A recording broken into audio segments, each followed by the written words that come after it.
Donald Trump seems to be running out of patience with Netanyahu, and it's showing. While Trump has once again claimed that the Iran deal is imminent, he's warned the Israeli leader, asking Netanyahu to be careful. U.S. President Donald Trump told Axios in an interview, reportedly, that he warned the Israeli Prime Minister that he might find himself fighting alone if he went back to war with Iran, saying, quote, "You better be careful, or you will be on your own very soon," quote unquote. But was that just rhetoric to show that Trump ultimately is in charge, to show that he has the upper hand after all? All this while the region remains just inches away from a dangerous escalation yet again. Look at what's been happening on the ground. Israel struck the historic port city of Tyre in southern Lebanon, killing at least 8 people, according to the Lebanese health ministry, after an Israeli evacuation order for the entire city was issued for the first time.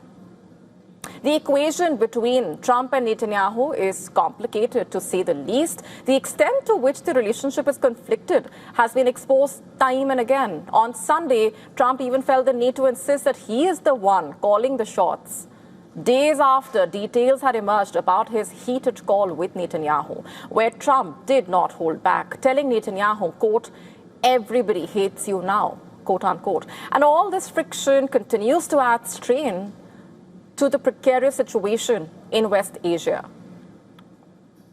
But Trump has declared that a deal is imminent and that the Strait of Hormuz could open in 2 to 3 days. So he's repeated that claim about the Iran deal being just days away. Trump has continued to strike that optimistic tone. Remember, domestically, the pressure has been mounting on both Trump and Netanyahu. For Netanyahu, with months to go for elections that must be held before the end of October itself, time is running out to change things in his favor, if he can. And for him, politically, the struggle for a breakthrough is real and urgent. But the fact is, he simply cannot afford to let things go downhill with Washington in the real sense. After all, the U.S. is Israel's principal security guarantor. Remember, Iran has also been insisting that any agreement would also tie Israel's hands when it comes to tackling Hezbollah in Lebanon.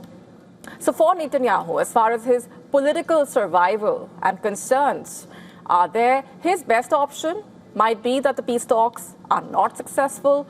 But for Donald Trump, the mounting domestic as well as international pressure means it's extremely crucial that a breakthrough emerges. Facing intense pressure from his domestic base as well, Trump has been pushing for a negotiated settlement with Iran.